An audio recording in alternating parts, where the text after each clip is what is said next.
रब्बना आतिना फिद दुनिया हसना व फिल आखिरति हसना व क़िना अज़ाबन नार।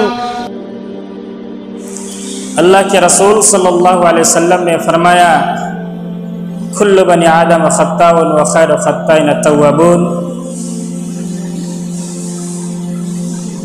आदम के औलाद जितने भी हैं सब के सब खताकार हैं, गुनाहगार हैं। कोई इंसान दूध का धुला हुआ नहीं रहता है कि उससे कोई गुनाह सरजद नहीं होती है।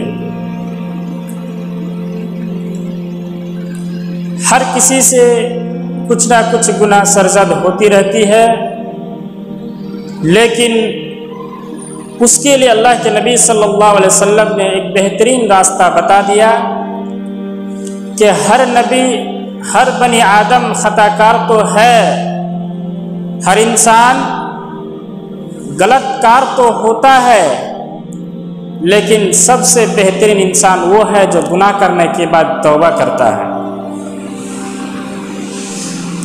तौबतुन नसूहा करता है, अल्लाह के दरबार में हाजिर होकर गिड़गिड़ाता है, माफ़ी मांगता है और उससे ये वादा करता है कि अल्लाह जो मुझसे गुनाह हुआ आज के बाद और आइंदा मैं इस तरह कभी गलती नहीं करूँगा, अल्लाह तू मेरे गुनाहों को बख्श दे। तो अल्लाह तबारक व तआला उस गुनाह को बख्श देता है।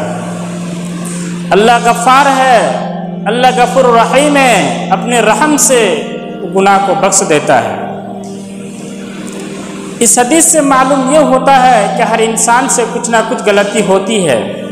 उस गलती को माफ़ करने के लिए, उस गलती को बख्शवाने के लिए अल्लाह के रसूल सल्लल्लाहु अलैहि वसल्लम ने तौबा का रास्ता सबसे बेहतरीन करार दिया।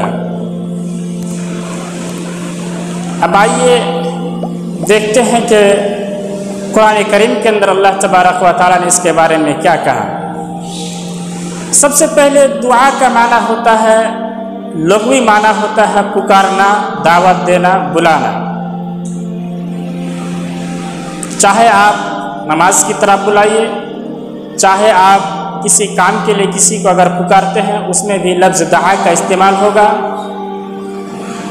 चाहे आप खाने के लिए भी बुलाते हैं तो उसमें भी लफ्ज़ दुआ का इस्तेमाल होगा। और उलमा किराम जानते हैं लफ्ज़ दुआ बाब फतहा यफ्ताह से आता है। अल्लाह तबारक व तआला ने कुरान करीम के अंदर इरशाद फरमाया, क़ाल रब्बुकुम उदऊनी अस्तजिब लकुम। आपके रब ने फरमाया, आपके रब ने कहा कि तुम लोग मुझसे पुकारो, मैं तुम्हारी दुआ को सुनूंगा।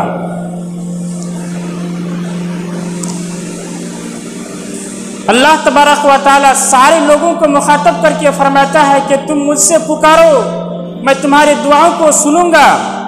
लेकिन आज मुसलमान जो हालत के पेश नज़र फिरकों में और जमात में बढ़ गए हैं, कुछ लोग जाकर कहीं पे गरीब नवाज के यहाँ मांगते हैं, कुछ लोग जाकर किसी मुर्दे के सामने हाथ फैलाते हैं, किसी कब्र में जाकर सजदा रेज़ करते हैं। अल्लाह के रसूल सल्लल्लाहु अलैहि वसल्लम ने कहा और हदीस कुदसी है, अल्लाह तबारक व तआला फरमाता है, इज़ा सअल्ता फस्अलिल्लाह। जब तुम मांगो, अगर किसी से कोई भी चीज़ अगर मांगनी हो तो मुझसे मांगा कीजिए, मैं तुम्हें दूंगा। इंसान से जब एक बार मांगेंगे, दो बार मांगेंगे तो इंसान थक जाएगा, गुस्सा जाएगा और गुस्साने के बाद आपसे वो झंझोड़ापन इख्तियार करने लगेगा। लेकिन अल्लाह कहता है कि मुझसे मांगिए, बार बार मांगिए, मैं आपको दूंगा। मैं वो जात हूँ कि मेरे दरबार में जो आकर सजदा, जो मेरे दरबार में आकर माथा टेकता है, गुनाहों की बख्शिश करवाना चाहता है, मैं उसको और ज्यादा मोहब्बत करता हूँ उससे।